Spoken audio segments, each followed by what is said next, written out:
नमस्कार साथियों, मैं हूं परवीन सकलानी और आप देख रहे हैं गौ गंगा वन। साथियों, आज हूं मैं उत्तराखंड के टिहरी गढ़वाल माँ सुरकुंडा देवी मंदिर के लगभग आधे रास्ते से ऊपर। ठीक आप पीछे आप देख सकते हैं ये मंदिर का रास्ता, और ये रास्ता आप देख सकते हैं पहले कैसा था और आज कैसा बना।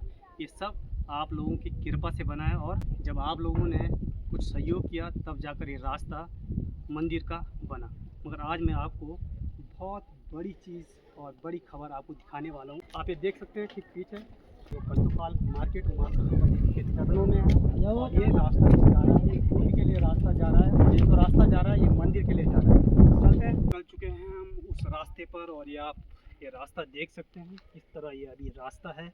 और धीरे धीरे हम आगे की ओर बढ़ेंगे और आज वो कुंड दिखाएंगे जहाँ माता रानी का शेर कहते हैं नहाने के लिए भी आता था। साथियों, मैं पहुंच चुका हूं उस कुंड के पास जिस कुंड का नाम आज से पहले आपने सुना भी नहीं होगा। मगर साथियों, आज मैं उस कुंड के बारे में भी आपको बताने वाला हूं कि माँ सुरकुंडा देवी से जो नदी निकलती है वो सौंग नदी निकलती है। वैसे तो यहाँ से 5 धाराएं निकलती हैं। 5 धाराओं के बारे में स्टेप बाय स्टेप अगली खबरों में हम पूरी जानकारी आपको देंगे, मगर आज बात करेंगे सौंग नदी की। और जो सौंग नदी निकलती है वो यहाँ से शुरू होती है और ऋषिकेश तक पहुँचती है।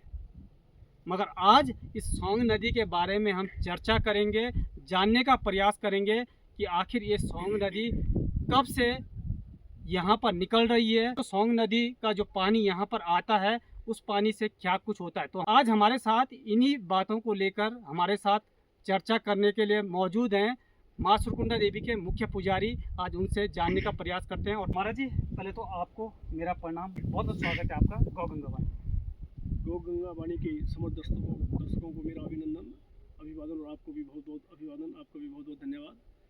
महाराज जी, पहले अपना परिचय हमारे दर्शकों को दें। मैं रमेश प्रसाद लेखवार अत्री जी, भगवती सुकुंडा के पुजारी परिवार से, जो वंश परंपरा से जो हमारी पुजारी परंपरा है उस परिवार से हूँ, और रमेश लेखवार अत्री महाराज मेरा नाम है।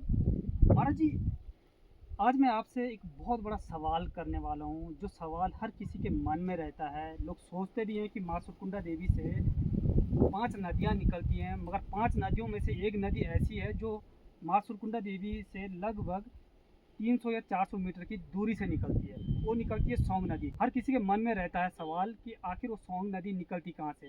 तो ये सौंग नदी का ये जो कुंड है यहाँ से आरंभ होती है और कहाँ कहाँ से गुजर के जाती है, थोड़ा पहले इसके बारे में पूरी जानकारी असल में स्कंद पुराण के अंतर्गत केदारखंड एक आता है पाठ। उस पाठ में भगवती सुकुंडा के इस सुरकुट पर्वत से 5 धाराओं का जो विधिवत जो है विवरण है कि जो 5 धाराएं वो सीधा सीधा गंगा सदृश है जी। गंगा में उनमें कोई फर्क नहीं, इसीलिए यहाँ गंगा मनाया जाता है।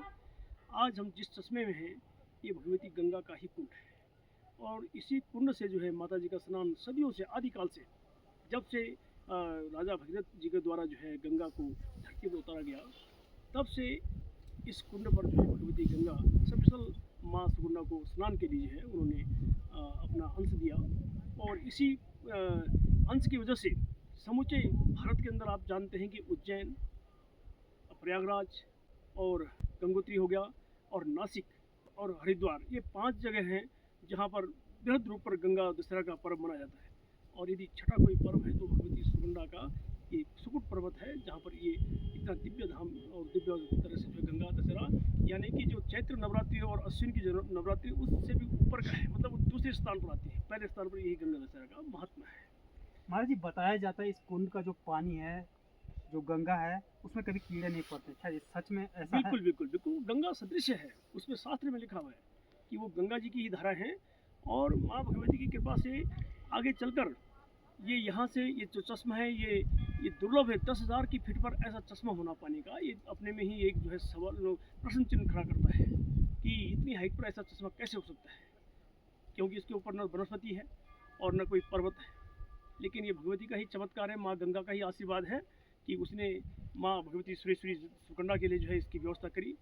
और आने वाली जो आगे चलकर ये फिर जो है कद्दू खाल में एक चश्मा निकलता है जो इसी से संबंधित है। इसी का फिर जलधारा जो नीचे निकलती है पूरे सगलवा क्षेत्र को सींचते हुए और पूरा जो है आधा देहरादून और ऋषिकेश के हरिद्वार के मध्य में जो भगवती गंगा है, तो राय वाला उस स्थान को बोला जाता है शायद, तो राय वाला में ये विलय हो जाती है गंगा जी के साथ।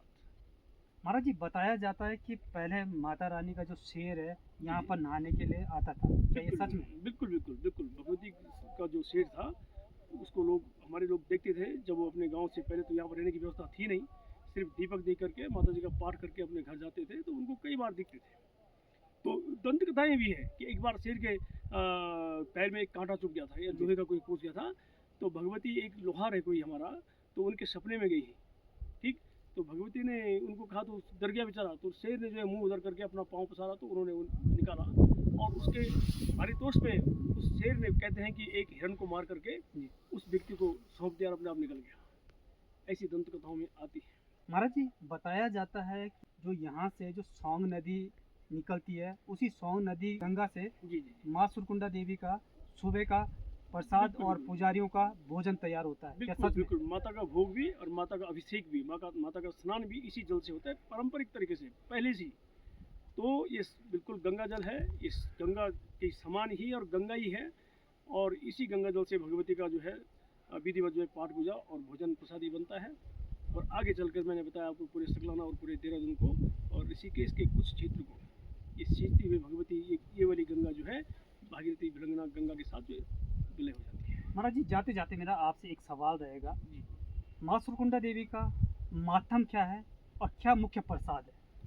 महत्व में तो भगवती का आप जानते हैं कि एक तो गंगा का ही महत्व है जी। कि भगवती गंगा जब स्वर्ग से अवतरित हुई, तो यहाँ भी जिस प्रकार से नासिक के अंदर, उज्जैन के अंदर, जबकि वहाँ गंगा जी नहीं है, जी। लेकिन गंगा वहाँ पर जाकर भी उन नदियों में जो है उन्होंने अपना प्रताप दिया, अपना प्रसादी दिया, अपना अंश दिया, ऐसे ही यहाँ पर भी दिया। तो ये तो गंगा दशहरा इसीलिए जो है बहुत बृहद स्तर पर जो है बहुत बड़ा महत्व है गंगा दशहरे का भगवती सुगुना की सुकट पर्वत पर। बहुत बृहद मेला लगता था पहले, तो रात के लिए जो है हजारों हजार संख्या में लोग आते थे, अब तो कुछ कम हो गए हैं क्योंकि। और दूसरा जो प्रसादी है कि भगवती का जो असल प्रसादी है वो रोसली है, रोसली का ही प्रसाद माना जाता था, उसके बाद पूरी प्रसाद, लौंग इलायची तो दूसरे स्थान पर है। रोसली का नाम रोसली क्यों पड़ा, कुछ इसके बारे में दरअसल थोड़ा में जानकारी देंगे आप? दरअसल में ये तो वैज्ञानिक ही बताएंगे, ये देवदार की ही प्रजाति है। एक कौल होता है, कौल से ऊपर का देवदार होता है, उसके बाद का थुनेर होता है, और थुनेर का बाद का नैर होता है, और नैर के बाद का रोसली होता है। ये 5-7 प्रजाति हैं जिनका ये भी भेद करना मुश्किल हो जाता है कि कौन रोसली और कौन थुनेर और कौन नैर है। ये 5-4 प्रजातियां हैं जो कि देवदार से ही संबंधित है, लेकिन इन प्रजातियों के प्रत्येक के अपने अपने गुण हैं। और बताया जाता है कि रोसली के अंदर तो कैंसर को भी ठीक करने की जैसी क्षमता है। मगर रोसली कौन कौन सी जगहों पर होती है, कुछ थोड़ा इसके बारे में रोसली जानकारी देंगे? लगभग जो है 9,500 से ऊपर का जो हाइट है, और 10-11 हज़ार तक वहीं तक रोसली होती है। मगर यहाँ पर सबसे ज़्यादा हाँ, रोसली यहाँ पर रोसली है, जिसमें नैर और रोसली। रोसली। महाराज जी, आपसे जाते जाते एक और सवाल मेरा रहेगा, लंबा हम खींच रहे हैं मगर हमारे दर्शकों को पूरी जानकारी मिल जाए।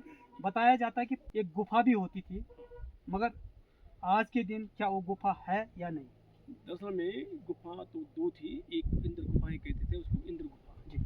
और एक किसी संत की गुफा है, वो आज भी दिखती है जी। लेकिन इंद्र गुफा अदृश्य है, वो माया में है जी। अगर परमात्मा की किसी को कृपा हो जाए जी। तो उस व्यक्ति को ही वो दिखी जा सकती है। वैसे अदृश्य गुफा है अवश्य।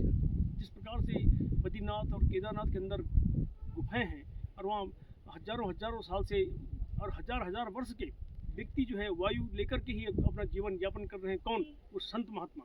इसी प्रकार से एक आध गुफा का यहाँ जिक्र है।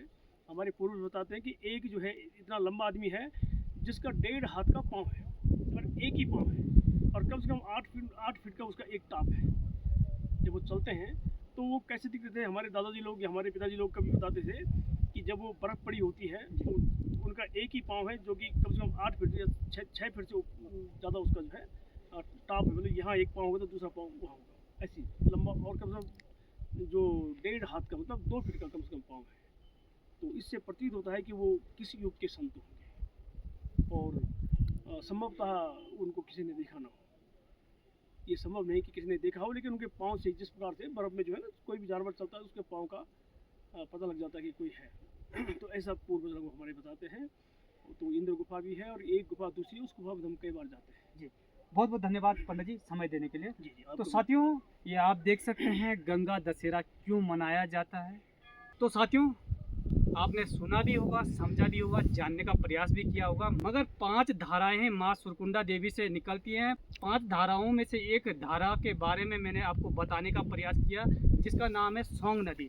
सोंग नदी फिर गंगा क्यों बन जाती है, ये बड़ा सोचनीय विषय है, मगर यही धारा जाकर ऋषिकेश गंगा में मिलती है, इसीलिए इसको गंगा कहा जाता है। और इसी को लेकर यहाँ पर माँ सुरकुंडा देवी में गंगा दशहरा का पावन पर्व मनाया जाता है। तो थोड़ा दर्शन मैं कुंड के करवा देता हूँ, जिस कुंड के बारे में आपको मैं इस समय बता रहा था। ये आप देख सकते हैं, ये कुंड है और इस कुंड के अंदर ही पानी निकलता है। फिलहाल के लिए यहाँ पर अभी पानी बहुत कम है, मगर यही जो पानी है जाकर सीधा पहुँचता है ऋषिकेश, जिसे सोंग नदी के नाम से जाना जाता है, जो रायपुर देहरादून वाली रोड से ऋषिकेश होते हुए निकलती है। तो खबर को शेयर करेगा, समझने का प्रयास करेगा। तब तक के लिए जय हिंद, जय भारत, जय श्री राम, जय गौ माता।